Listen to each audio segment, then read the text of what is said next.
मुझे थोड़ी सी हैरानी है कि युजी चहल का नाम उस लिस्ट में नहीं है। ये बात कही आकाश चोपड़ा ने। दरअसल एनुअल कॉन्ट्रैक्ट की जो लिस्ट आई है बीसीसीआई की तरफ से, उसमें युजी चहल का नाम गायब है। इसके कई सारे सिग्नल्स निकाले जा रहे हैं। लोग कह रहे हैं कि क्या युजी चहल का करियर अब खत्म हो गया है? क्या अब बीसीसीआई युजी चहल से आगे बढ़ गई है? और इसी को लेकर आकाश चोपड़ा ने भी अपनी स्टेटमेंट दी। टीम इंडिया के एक्स क्रिकेटर ने कहा कि अब तो खैर अच्छे कमेंटेटर हैं, एक्स क्रिकेटर थे, अब फुल टाइम कमेंटेटर, शानदार कमेंटेटर। उन्होंने कमेंट्री में अपना जो नाम लिया ना, वो कमाल है यार। वो अलग बात है। खैर इस पे आता हूं। पहले यूजुफल चहल के बारे में क्या कहा उन्होंने। यूजुफल चहल के बारे में कहा कि समझ में आता है कि अजिंक्य रहाणे का नाम वहां पे नहीं है, शिखर धवन का नाम वहां पे नहीं है, चेतेश्वर पुजारा का नाम वहां पे नहीं है। ये बात समझ में आती है।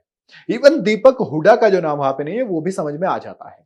भाई काफी लंबे अरसे से नहीं खेल रहे हैं, रेगुलर अगर खेलते तो शायद वो नाम हो सकता था, लेकिन अभी वो नाम नहीं है, समझ में आता है। पर यूजी चहल, भाई ये नाम नहीं होना थोड़ा सा शॉकिंग नजर आता है, थोड़ा सा झटका देता है। खैर इसका मतलब ये है कि बीसीसीआई अब उनके अलावा एक और डायरेक्शन ले चुके हैं। यानी कि वो उस रास्ते से हट गए जिस रास्ते पे यूजी चहल खड़े थे, अब वो दूसरा डायरेक्शन ले चुके हैं।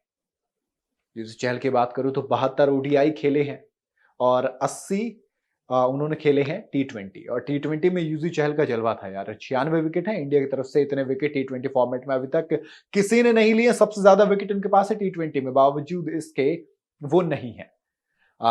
2016 से 19 तक वो लगातार टीम इंडिया का हिस्सा रहे, रेगुलर खेल रहे थे, लेकिन उसके बाद से ऐसे बाहर होने शुरू हुए कि धीरे धीरे बाहर ही कर दिए गए। अब जब टी20 वर्ल्ड कप आ रहा है तब वो ओडीआई टीम का हिस्सा बने। जब ओडीआई वर्ल्ड कप था तब वो टी20 टीम का हिस्सा बन रहे थे।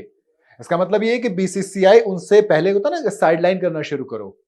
जिस फॉर्मेट में बड़ा इवेंट आ रहा है उससे अपोजिट एक फॉर्मेट खिलाइए और फिर धीरे धीरे कह दीजिए अब हमें आपकी जरूरत नहीं है, थैंक यू वेरी मच। अब हम नए लड़के पे या फिर किसी दूसरे स्पिनर पे या फिर किसी भी खिलाड़ी पर काम कर रहे हैं, अब हम उसी को बैक करेंगे और उसी पर काम करेंगे।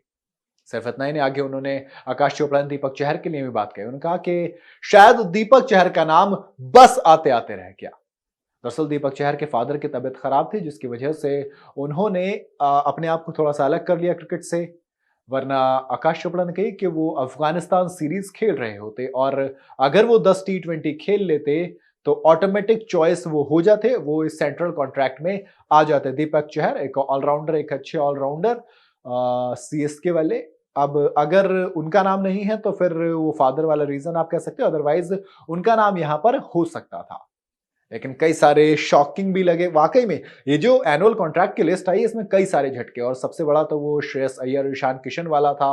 उसके बाद यूजी चहल की ये का जो नाम है, ये क्लियर स्टेटमेंट है कि दोस्त आपसे अब बीसीसीआई आगे बढ़ चुका है। इसका मतलब ये कि अब आप पर ध्यान नहीं दिया जा रहा है। आपको क्या लगता है, क्या बीसीसीआई अब यूजी चहल से मूव ऑन कर चुकी है, या क्या यूजी चहल का करियर अब खत्म हो चुका है टीम इंडिया में, या फिर अभी वापसी के दरवाजे पूरी तरह से बंद नहीं हुई है? कुछ उम्मीद है? आपको क्या लगता है मुझे कमेंट में जरूर बताइएगा। वीडियो अगर आपको पसंद आई हो तो इसे लाइक और शेयर जरूर करें। जो आता है तो चैनल को सब्सक्राइब करते हुए जाएं।